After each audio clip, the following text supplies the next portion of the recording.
When a narcissist is preparing to destroy you, their body starts speaking louder than their tongue. They may not say it with their words, but their body language becomes a broadcast of their evil. It betrays them by giving off information they cannot control. If you pay attention, you will see it. The shark eyes that strip away your spirit, the condescending smile that mocks your soul, the raised eyebrow that silently belittles you. They are warnings that many miss, and if you learn to read them, you will see their demonic nature long before they ever lay a hand on your life. That is what we are going to do in this episode. Hi, I am Danish, a narcissistic abuse recovery professional. Welcome to my channel. The topic for today's episode is 10 body language signs a narcissist shows when they have chosen to destroy you. Before we get started, a quick announcement. I am doing a free workshop on thriving after narcissistic abuse. It is happening on my birthday, which is on June 5th. 3 chapters, June 5th, 9th, and 12th. Come and join me before I close the booking. Link is in the description. I will see you on the other side. Number 1, the head tilt that hides a smirk. At first, it looks like they're being gentle. You are opening up and they tilt their head slightly as if they're fully tuned in. It may look something like this. It gives off the illusion of care, like they're holding space for you, but something feels off. There is a faint smirk tugging at their lips that doesn't match the moment. That smirk is calculated. They're not connecting with your words. It's not empathetic. They're collecting them. That head tilt is a trick to make you feel safe while they gather everything they need to use against you. And that little smile, that is their real intention slipping through. They're not listening to understand you. They're listening to study how to control you. Number 2, the shark eyes that lock you down. There's a shift in their eyes that happens quietly. They stop blinking, their pupils narrow, and suddenly you're trapped in a sharp, emotionless glare. It feels like someone looking at you, and more like a scan, intent, focused, and unsettling. That glare is pure domination. It's how they try to overpower you without speaking. It's a signal that they have switched from charm to control. They glare like a predator, sizing up its prey, trying to see what makes you tick, where you're weak, and how far they can push. The longer they hold it, the more they feed off your discomfort. It's a silent warning. They have chosen you. Number 3, the condescending smile. It appears right when you're opening up. It may look like this.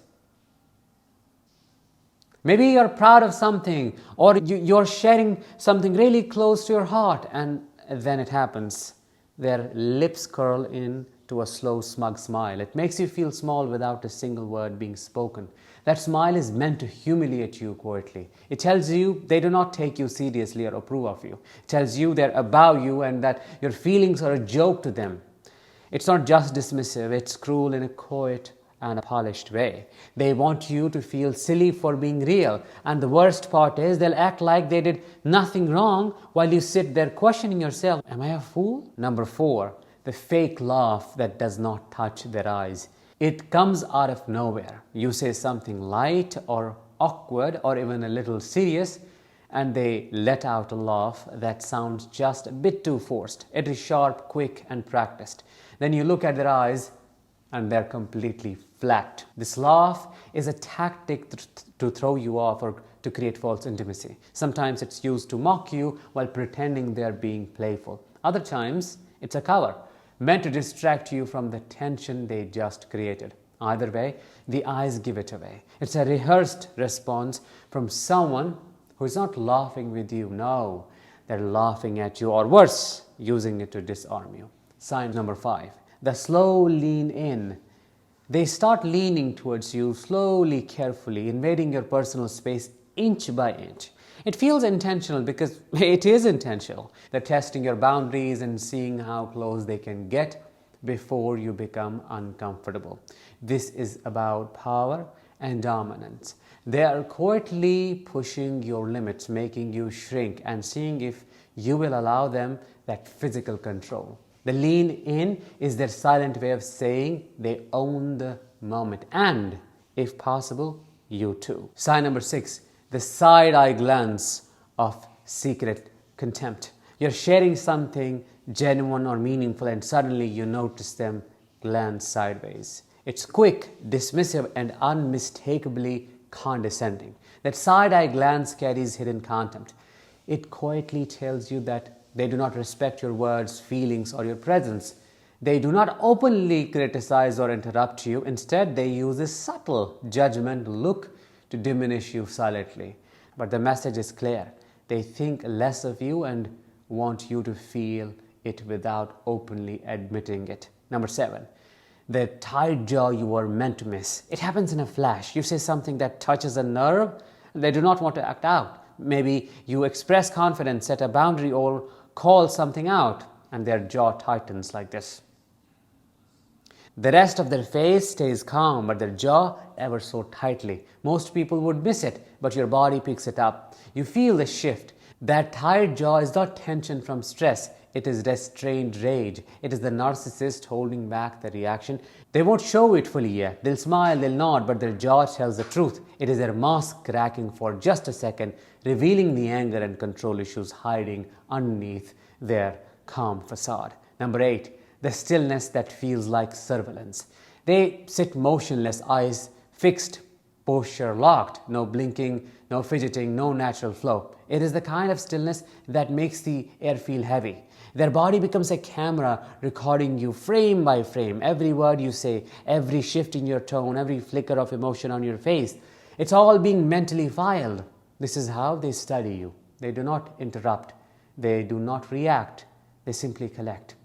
That stillness is their control. It keeps you talking while they gather exactly what they need to get inside your head later. It is precise. It's how they learn the blueprint of your emotions, your triggers, and your fears.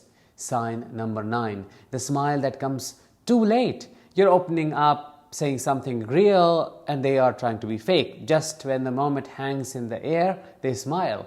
Not instantly, after a pause. That pause is everything. It tells you they were calculating their reaction, not feeling the moment with you. That smile isn't warmth, it is confirmation. Confirmation of what? Confirmation that they have gained insight, leverage, or control. It arrives too late to be genuine, but just in time to remind you that you have said too much. It is the kind of smile that makes you want to pull your words back into your mouth, because deep down they liked hearing it a little too much. That's how predatory they are. Sign number 10 and the last one, the eyebrow raise that challenges your worth. You're speaking with confidence. Maybe you are sharing an idea, an accomplishment, or simply expressing your truth. And in response, their eyebrow lifts just slightly, just enough to send a message. It is judgment. That one small movement is silent interruption. That's how they question you without using words, how they challenge your worth without needing a reaction, without putting you down. That eyebrow raise is meant to make you shrink, to make you doubt what you just said, to remind you that they see themselves as superior. It is subtle, but it lands.